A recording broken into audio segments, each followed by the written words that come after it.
Sejam muito bem-vindos ao nosso podcast sobre o queridíssimo Prêmio Universitário da Publicidade, que chegou à marca da sua 16ª edição. Nesse episódio, vamos apresentar para quem está chegando agora e relembrar, ou até mesmo para quem já conhece e já participou, todas as categorias. Esse podcast está incluído nas ações do Labiton para apoiar o 16º Prêmio de Publicidade da UFM. Faremos uma série de episódios para conversarmos com pessoas da área de cada uma das suas categorias. O episódio de hoje é sobre uma das categorias mais amadas, o audiovisual. Contaremos um pouco sobre essa área no qual tanto se apaixonam durante o curso, dentro e fora da publicidade. Nessa categoria, o deus grego que está os representando é Hades, o deus do submundo. O campo audiovisual muitas vezes explora temas profundos, emocionais e até sombrios, buscando contar histórias complexas e cativantes. E nessa categoria contamos com 3 modalidades. Filmes publicitários, que são comerciais audiovisuais para televisão e internet com duração de 3 minutos. Videoclipes, materiais audiovisuais que divulgam músicas, bandas e cantores. E vídeos livres em todos os formatos audiovisuais, sejam eles filmes publicitários e videoclipes. Lembrando que os trabalhos inscritos como dessas modalidades não poderão concorrer como campanha. E para falar sobre, vamos chamar ela, que é a professora, a Michelle Kepp, e o egresso do curso, Lucas Glandi, que atua nas vertentes da criação da Som Mais Cabobi e em trabalhos autorais. Então, professora Misha e Luke, muito obrigada por virem bater esse papo com a gente. Então, eu vou partir já para as perguntas. E a primeira é contar um pouquinho da trajetória de vocês. Vamos, então, começar pelo convidado, Lucas. Então, falar da trajetória é sempre um desafio, assim, porque são 11, 10? São mais de 10 anos que eu me formei, então tem chão aí. Não vou nem fazer as contas. E, então, eu me formei em 2011. Eu sou ali da 6ª, 7ª turma. A minha turma era a 6ª, mas eu acho que eu me formei com a 7ª. Logo que as minhas experiências aqui dentro da universidade foram bastante voltadas para a redação, que foi a minha primeira paixão, assim, dentro do curso mesmo. Então, eu estagiei na Gema também como redator. E estagiei na TV também. Fui apresentador do Ou Não, fui roteirista, fiz a 5 centavos, que foi a mini novela experimental que a gente fez aqui. Sim, esses dias eu assisti um episódio que tu aparece. Às vezes a gente uma figuraçãozinha. Dava falta de alguém que quisesse, inclusive, atuar o que estava no texto. Então vai o roteirista. Foi bem legal. E aí eu fui diretor e roteirista da 5 centavos, então eu saí com essa bagagem. E estava sempre aqui pela rádio também, até porque a 5 centavos misturava, né? Então tinha a edição de som também, então eu vinha pra cá. Então eu saí com essa bagagem, assim, e com foco em redação. Pensando também na construção de roteiros, né? Que daí também me levaria para esse universo da TV. Quando eu saí daqui da Unifra, já logo comecei... No meu tempo era Unifra. Comecei a fazer algumas coisas como freelancer e mandar currículos e fui trabalhar em Novo Hamburgo, numa agência que agora ela já fechou, era uma agência bem tradicional, assim, da cidade. Fiquei lá até ela, assim, começar a querer fechar. Quase uns 2 anos que eu trabalhei. E depois comecei a pingar, assim, outras coisas que estavam se abrindo na época, né? De mídias digitais e tal. Porque ainda não estava tão forte essa questão das redes e de copyright mesmo, né? Voltado para indexação do Google e tal. Então, acabou que eu fui também fazer alguns textos, quase que uns textos fantasmas de blog, assim, para atrair lead. Foi uma experiência bem louco, meio traumático, porque ninguém sabia o que estava fazendo, era um volume muito grande. E acabei retornando para Santa Maria, até para ter... Enfim, eu gosto da cidade, mas também eu tinha uma ideia de tentar mestrado, algumas outras coisas. Entrei em grupo de pesquisa no UFSM. Sim. E depois o mercado de trabalho acabou me chamando de volta e deixei o grupo de lado. Trabalhei na primeira geração do sistema Jetmob aqui em Santa Maria, que é um sistema hoje bem grande, a empresa está enorme deles. E eu me orgulho bastante, assim, fiz grandes amigos, conheci pessoas incríveis lá, inclusive hoje trabalho com alguém que eu conheci lá. Sim. E moro com outro também. E foi bem legal, assim, ali eu comecei em redes sociais mesmo, assim. E aí, para essa redação mais voltada para redes sociais, mas o audiovisual sempre me chamando, me puxando. Então, quando eu saí da agência, eu também estava com contatos bem fortes no Teatro Por Que Não, o grupo aqui da cidade. E eles estavam com uma ideia de uma peça que falasse de redes sociais, dessa coisa frenética ali da época que tava, né? O boom do Instagram. Então, o nome da peça era Say Hello pro Futuro. Participei de todo o processo de criação, porque ela foi criada do zero, né? Então, pude observar e participei de todo o processo de criação. E também, nessa peça, tinha cenas que eram em audiovisual, misturada com teatro. Tinha interação dos atores com o vídeo. Então, aí eu entrei nessa parte, assim, e ali eu me apaixonei mesmo. Foi a primeira vez que eu fiz algo autoral mesmo, assim, tipo... Tinha tido contato aqui, né? Mas no mercado foi aquilo mais forte, né? Tipo, brilhou mais. E... Eu diria, se posso me meter, foi experimental. Foi a melhor peça que eu já vi em toda a minha vida. Tu sabe, né, que eu já fui várias vezes, eu assisti 1000 vezes, era sensacional. E tinha também aquela parte que tu fazia, tu gravava a gente chegando e aí mostrava no final o que tu tinha gravado. Então, era uma instantaneidade, assim, que tinha... Demais. Tu se via, tu participava... Também. Né, também participava da peça, no final tu se enxergava naquele telão. E como assim, eu recém cheguei e já tô ali. Legal. Era uma peça criativa, diferentona, bem do jeito experimental mesmo, bem do jeito que eu acho massa. E que é a vibe do Luke, sempre foi. E é uma peça que ela ficou muitos anos em cartaz, então também ela foi tendo upgrades, assim. Que nem, como se fosse um sistema mesmo. Uma peça viva, assim, era uma peça viva, que né? Legal. E aí, tinha espaços para os memes da época. Então, também tinha essa pesquisa, assim, de usar termos. Eu lembro que tinha uma... Na criação das cenas, assim, que era tudo muito espontâneo. O Felipe Martinez, que é o diretor, ele costuma trabalhar com textos que são criados a partir da interação dos atores. Então, no começo, eram os atores andando no espaço vazio e iam se criando coisas e tipo, isso é legal, isso fica, isso... Então, uma das cenas que eu gosto muito que se criou, assim, que os atores criaram e depois ele, como diretor, foi lapidando, foi uma missa online. Que também, existe desde sempre na TV, né? Tinha aquela coisa de colocar o copo d'água em cima da televisão, pro pastor abençoar e tal, não sei o quê. Então tinha essa missa online. Se levanta, se senta no sofá. Então ali tinha essa missa online, assim, e tal, e aí as atrizes estavam... no começo do texto, tipo, se usavam os termos que a gente conhece, né? Deus e tal, não sei o quê. E aí eu pensei, não, como é que pode ser? Então tinha esse meu trabalho, assim, de pensar também. Então se tornou o provedor. Sim. Que daí é o provedor de internet. Então, tipo, esse Deus que eles adoravam era o provedor. E aí tinha essas coisas, as pré-hashtags em vez de hashtags. O sketch da hashtag era a melhor de todas. Hashtag tudo. Hashtag. A gente ficou usando isso em casa durante muito tempo, porque era muito engraçado. Era tudo hashtag. Foi muito massa, assim, foi E depois fiz outros trabalhos com eles também, né? Participei ativamente, assim, do grupo como colaborador. Da peça Amores aos Montes, eu fazia os registros audiovisuais também. Ajudei na concepção, na escolha do nome, né? Tinha esse nome provisório, pensou-se outros. E acabaram ficando com esse, assim. Eu defendi bastante esse nome. Sim. E depois também comecei a me aventurar com audiovisual de videoclipe, que é a minha paixão desde pequeno, assim, desde que entrou a internet na minha vida ali pelos meus 13 anos, que foi quando eu morava em Santiago, aqui perto, que foi quando chegou a internet banda larga ali.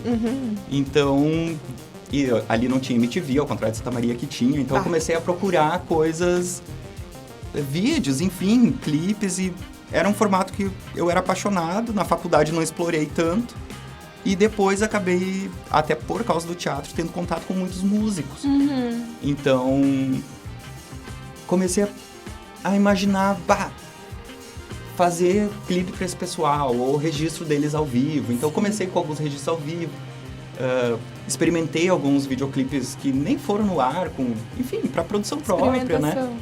E comecei a focar por esse lado, assim, E era difícil que eu não me via como artista também, eu me via só como publicitário, então tudo era muito um produto, eu tinha uma certa...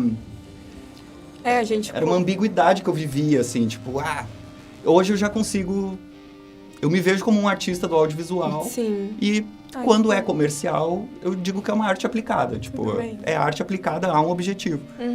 Mas, pelo decorrer, assim, do meu pensamento, de como eu gosto de construir as coisas, eu gosto de colocar significado em tudo. Mesmo que alguém não perceba, eu sei que tá ali.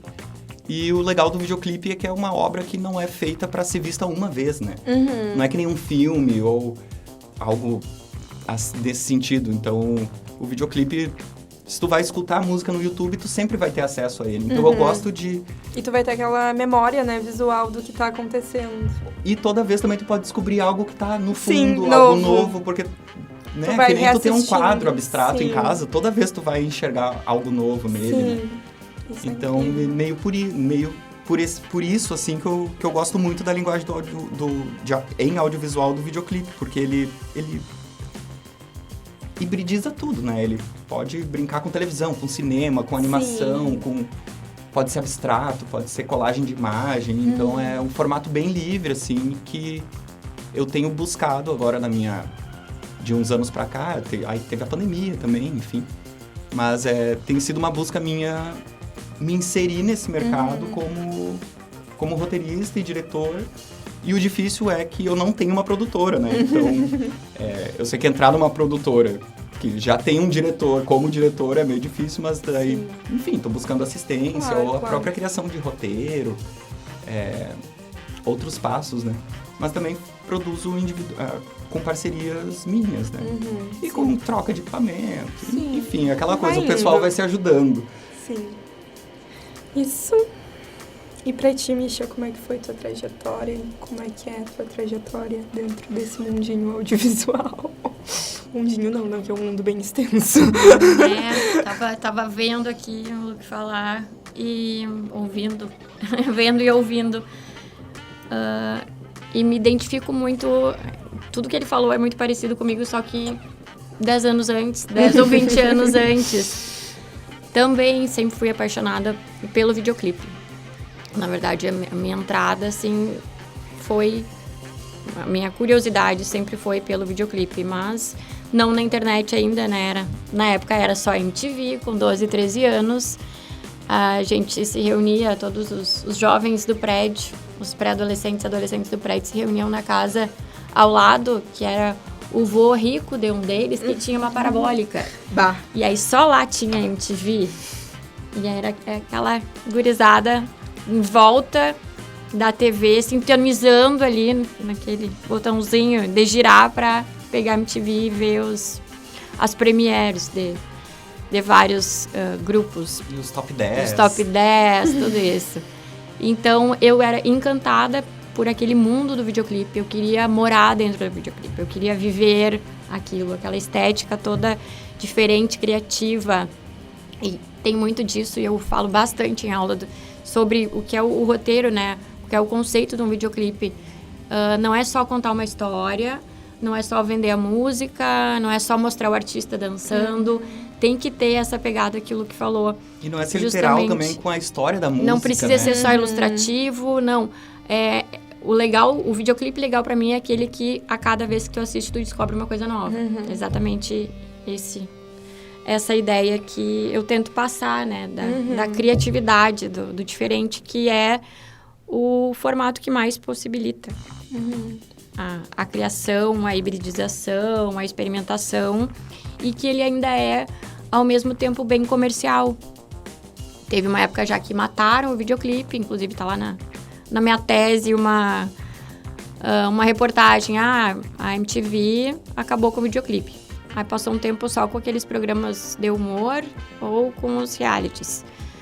Não deu muito tempo, né? A juventude, que já tinha uns 20, 30, a minha a minha galera na época, perdeu o sentido, né, da MTV.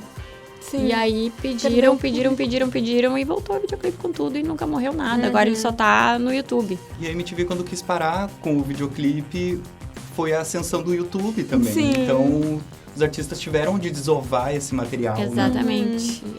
Ela teve que se reelaborar, né? Repensar tudo. E aí, enfim, mas com 12, 13 anos eu queria viver dentro do videoclipe. E aí, pra onde é que eu vou? Não tinha nada de faculdade, de cinema, audiovisual, nada aqui por perto. Era só Rio, São Paulo.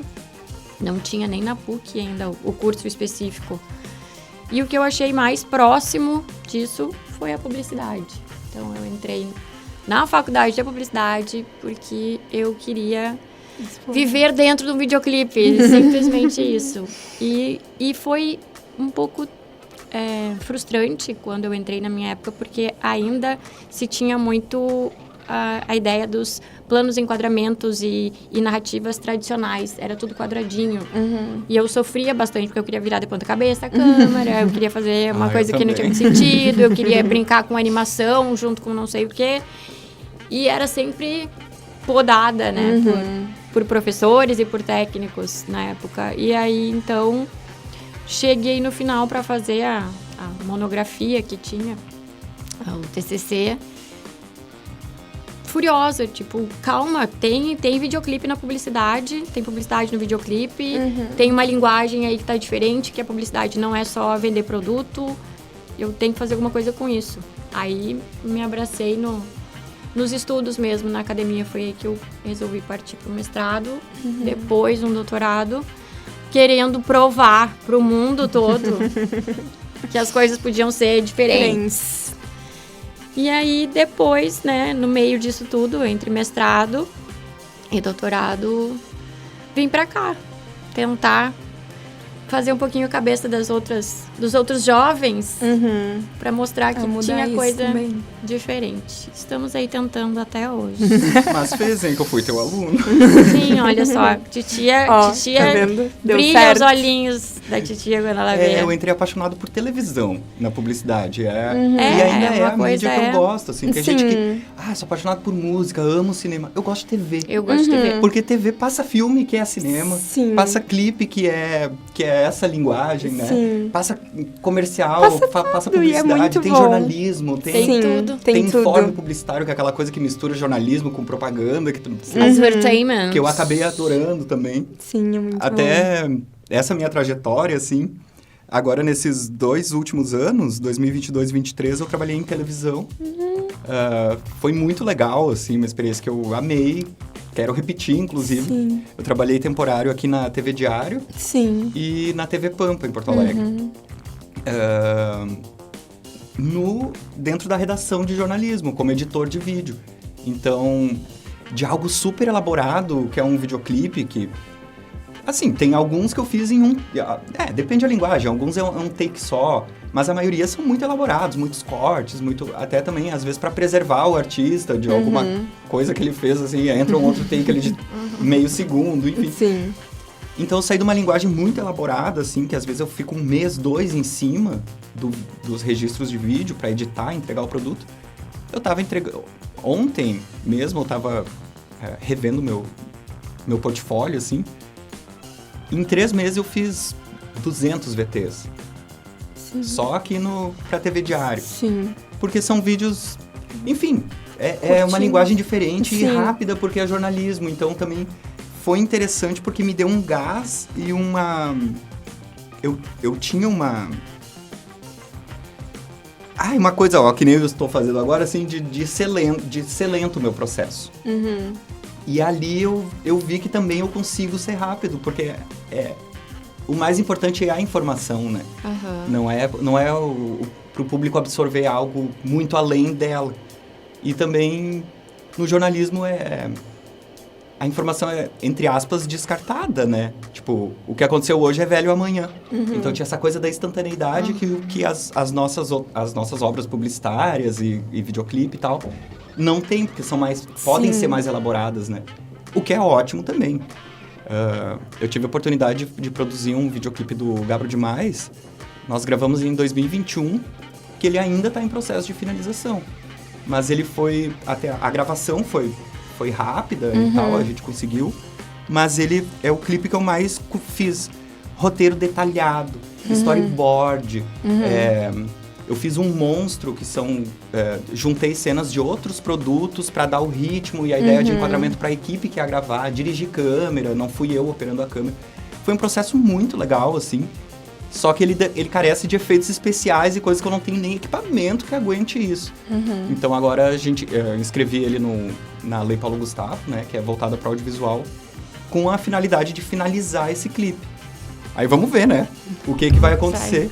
Mas isso também já me serviu também para eu orçar esse tipo de serviço, assim, que eu sei fazer, mas não sei fazer do jeito que eu quero que saia. Porque ele tá perfeito, tá como a minha cabeça imaginou. Mas agora tem efeitos especiais que tem que tá tão bom quanto as imagens que o pessoal me entregou. Sim.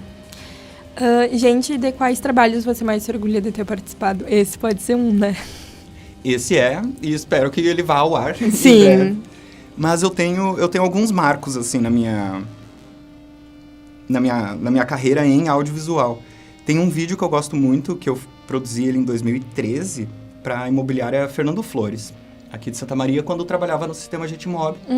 Essa imobiliária estava fazendo um rebranding da marca deles, e eles não tinham agência, e a gente abraçou. Também ali não era uma agência, mas a gente abraçou esse rebranding deles. Foi um material completo, assim. Mas o vídeo foi um primeiro roteiro como profissional de publicidade que eu fiz, um roteiro fechadinho, com storytelling. E foi um comercial de 1 minuto, que foi pro ar na TV, na RBS e tal. Então, foi bem grande, assim, tanto para a empresa quanto até para o mercado de Santa Maria, porque não tinha ainda as publicidades, assim, cinematográficas passando em TV. Foi muito legal esse trabalho. Quem produziu na época, a produtora da época se chamava Cusco. Desdobrou na Toca Audiovisual e no Fabiano Fogliato, que é independente, né, hoje. Então, esse é o meu primeiro trabalho, assim, em publicidade. Depois eu tenho muito orgulho do que eu produzi durante a pandemia com o Gabro, que nós fizemos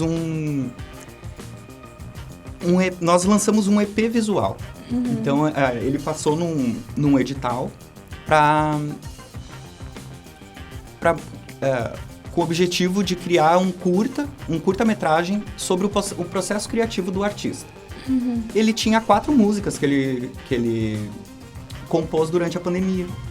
E aí a gente começou a bolar um roteiro sobre todas as reflexões daquela época ali, né, que foi terrível, e também do que levou à criação artística dessas músicas e tal. Ele produziu as músicas e dentro do curta, ele é um documentário musicado, eu chamo ele assim. Dentro do curta tem os 4 videoclipes, então tem toda uma narrativa, conta da história, tem poesia no meio, tem muitos experimentos e os videoclipes costuram essa narrativa da angústia que ele estava passando sozinho em casa durante a pandemia. Então, ao mesmo tempo, produzi um curta, que é um documentário, mas que ao mesmo tempo é encenado e todo feito dentro de um apartamento. Então, eu tive que descobrir muitos ângulos e muitas maneiras de contar uma história em um só lugar. E ainda saíram 4 videoclipes que estão dentro do curta, mas também estão separados. Então, isso virou show com telão, virou show sem telão. A gente foi para Porto Alegre apresentar um show a convite por causa desse material. Então, gerou uma movimentação artística em nós dois muito grande, assim. É o trabalho que eu mais coloquei ali. Então, todas as escolhas, tem todas as minhas referências, a minha bagagem. E, assim, fiz com a minha Canon, com a minha câmera básica, que é uma câmera de foto que grava vídeo. Usei VHS, usei TV de tubo. Foi muito bom. Tem stop motion, tem vídeo acelerado, tem tudo. É um experimento incrível, assim. Eu adoro.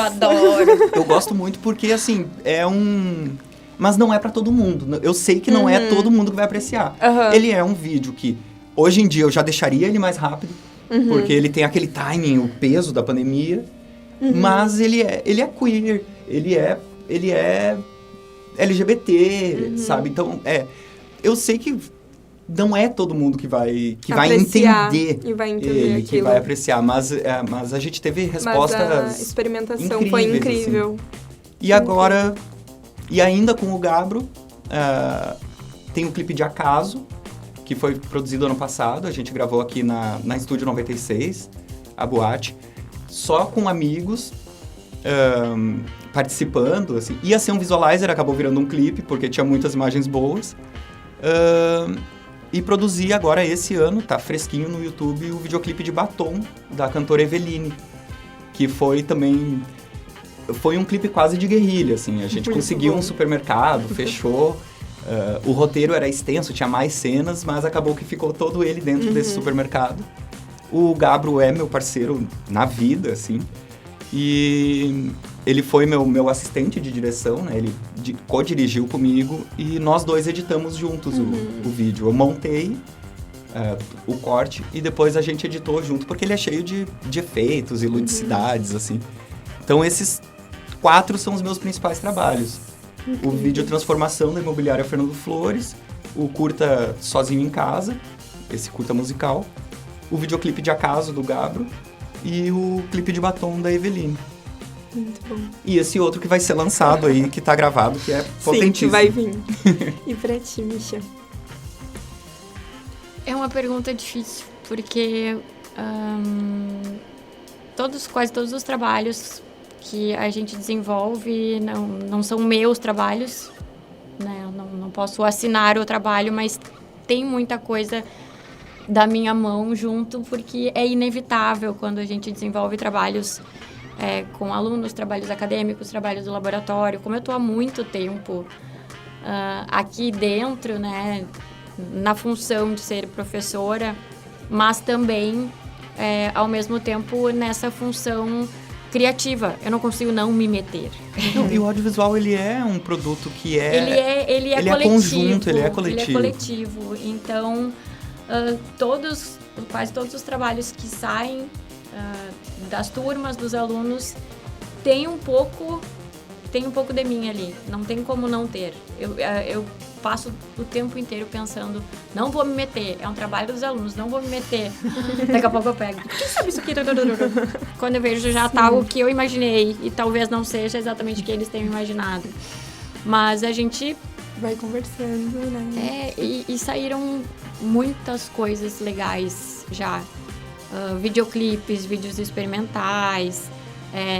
A época que a gente fez bastante lyric video. Teve uma época lá das experimentações audiovisuais que a gente fez lyric video, a gente fez animação. Esses, assim, tem o meu carinho por causa da inovação, do tentar fazer coisas diferentes que não eram só o comercial.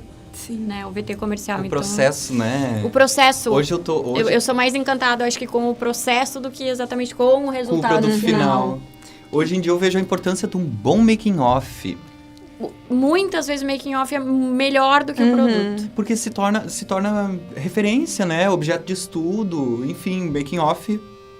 Façam making-off, pessoas que fazem audiovisual. Contratem alguém para fazer making-off. Porque ele faz vira sentido. Outro produto e ele é didático também. Sim. E qual a dica de ouro que vocês têm para quem pretende se inscrever nessa categoria? Ousadia e alegria, talvez. Mas eu acho que confiar em si mesmo, né? Desde que tenha feito um trabalho com qualidade. O que é um trabalho com qualidade? Não precisa ser o melhor do mundo, não precisa ter os melhores equipamentos, exatamente como o Luke estava dizendo. O trabalho com qualidade é aquele que tem o envolvimento.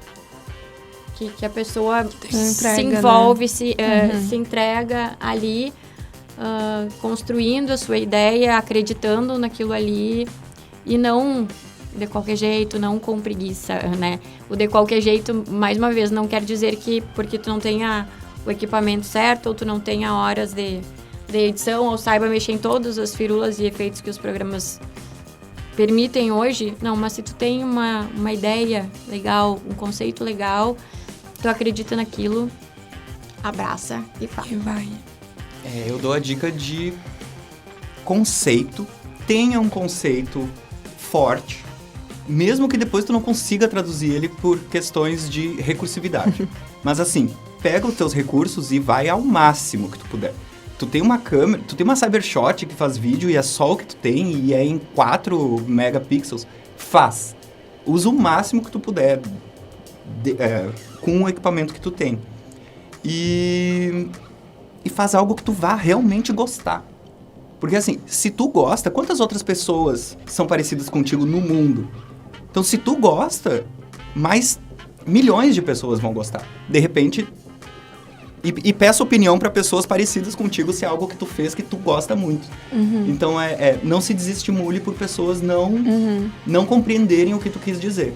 Porque se tu disse e tu entendeu, outras pessoas vão entender também. Sim. Nenhuma experiência é única. Então, busque apoio também e opinião enquanto estiver no processo de edição para mudar algo se alguém que tu confia no gosto e que se equipare aos teus tiver sugerido. Mas assim, conceito e confiança pode te levar longe ou pelo menos te dar muito prazer em ter feito aquilo, mesmo que... Porque a gente fala em chegar longe, parece que são números, mas não, é ampliar a tua cabeça mesmo. Com certeza. Gente, a nossa conversa foi incrível. Eu tenho certeza que o pessoal que tá ouvindo vai aproveitar muito tudo que vocês expressaram aqui. E não se esqueçam que o prêmio vai acontecer dia 30 de novembro, às 20 horas, no hall do Prédio 15, no Conjunto 3 do UFN. O evento vai ser aberto ao público, né? Então tá todo mundo convidado. Contamos com a presença de todos vocês.